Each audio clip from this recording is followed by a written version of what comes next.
Assalamualaikum warahmatullahi wabarakatuh. Apa kabar hari ini? Ya, semoga hari ini adalah hari yang penuh dengan semangat dan penuh dengan keberkahan dan rezeki para kita semua. Ya. Baik, para teman-teman semua, kali ini saya akan mereview sebuah buku. Ya, ini bukunya. Stay tune. Ya.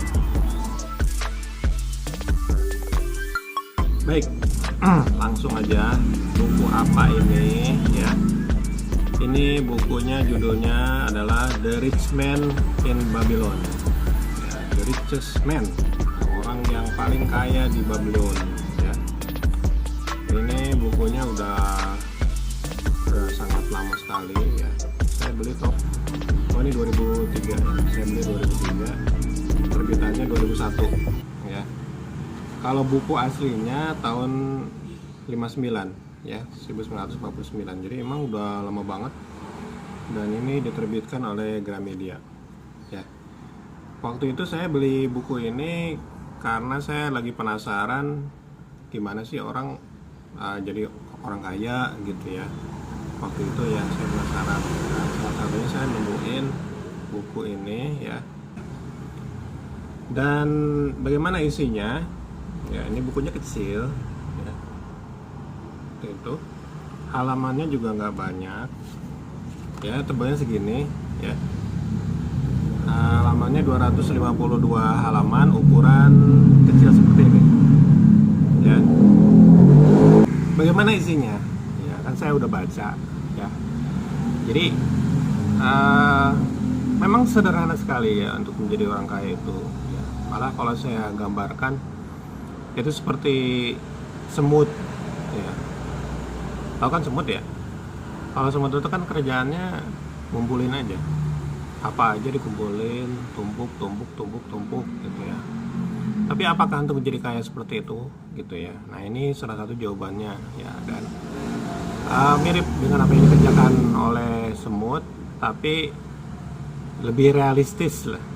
Kenapa? Karena di sini banyak saran-saran yang bagus ya, cukup mencerahkan ya buat para pembaca juga dalam menghadapi zaman yang serba materialis ini, seperti itu. Baik,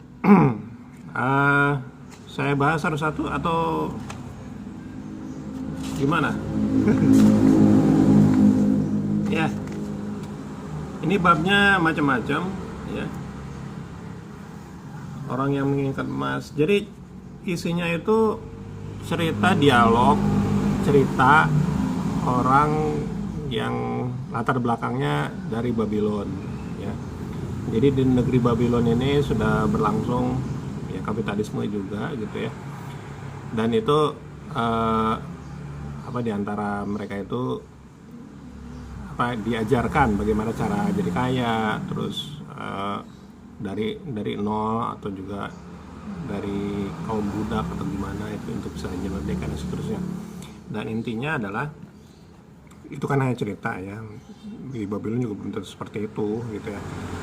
Nah, ini latar belakang seperti itu ceritanya ya. Oke. Di sini ada yang cukup menarik mungkin yang akan saya bagi dari buku ini ya. Oke, yang pertama, nah ini 7 cara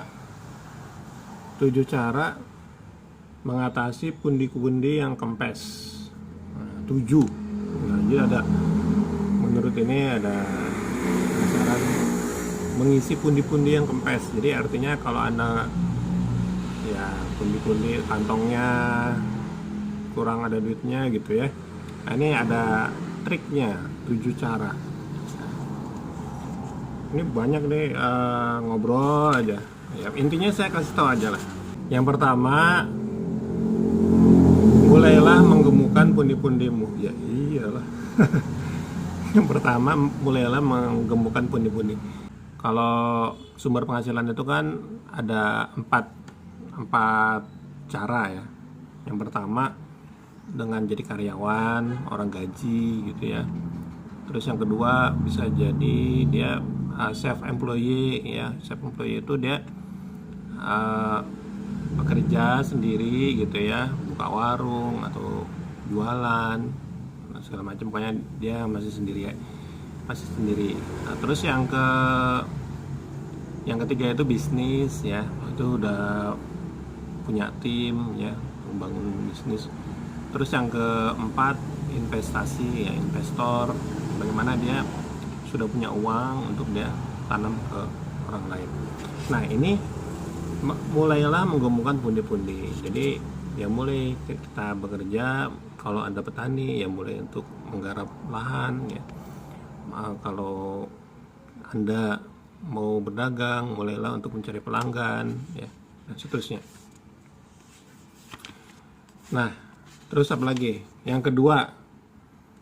Nah, ini yang kedua, kendalikan pengeluaranmu ya, kendalikan pengeluaranmu. Jadi untuk jadi kaya itu ya dua cara sih sebenarnya. Menambah pemasukan dan mengurangi pengeluaran. Udah, jadi orang kaya. Jadi kelihatan banyak hartanya gitu ya.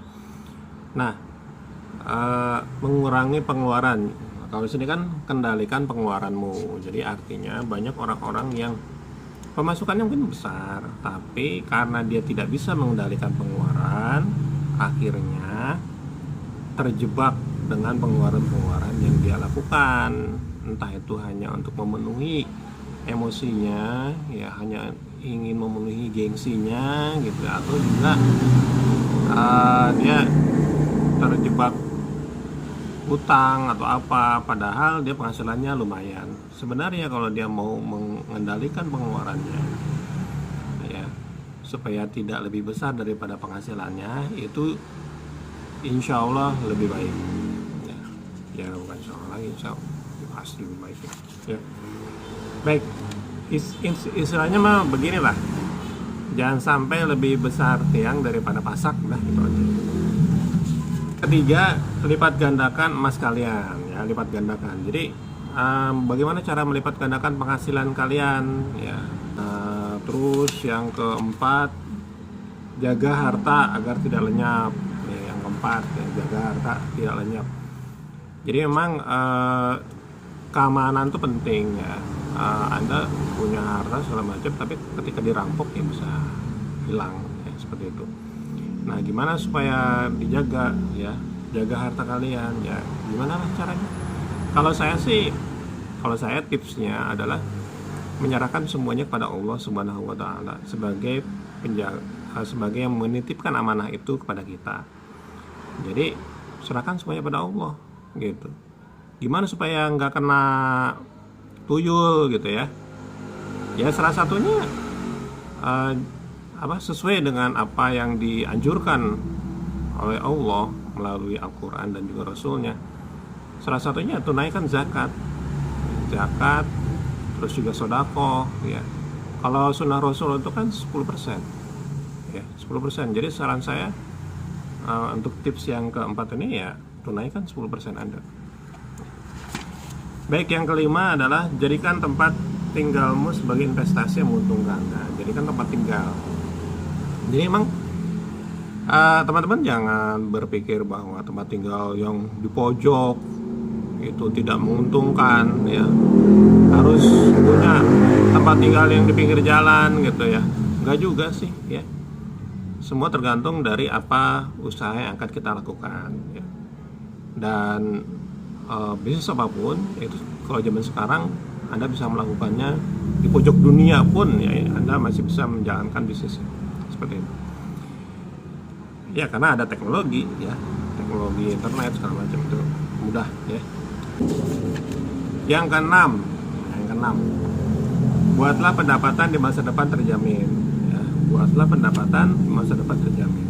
Ketujuh adalah tingkatkan kemampuan kalian untuk memperoleh pendapatan ya. Tingkatkan kemampuan kalian untuk memperoleh pendapatan. Jadi artinya kita terus belajar ya. Jangan sampai berhenti. Kalau emang pengen terus berkembang ya, kita terus untuk belajar meningkatkan kemampuan diri, kapasitas diri, dan juga kemampuan tim kita, kemampuan tim bisnis kita juga untuk terus kita kembangkan dan membangun loyalitas bersama dalam tim. gitu ya. Ini dong yang bisa saya bahas ya, mungkin yang bisa saya bagi dari sebagian dari buku ini. Intinya adalah ayo subscribe, like, dan komen. Nah, ini saya ada giveaway, saya akan evaluasi minggu depan. Kalau ada yang komen dan terbaik, ini saya akan berikan ya. Baik, itu saja dari saya ya. Salam sukses, salam sehat juga ya, salam tambah rezeki ya. Assalamualaikum warahmatullahi wabarakatuh.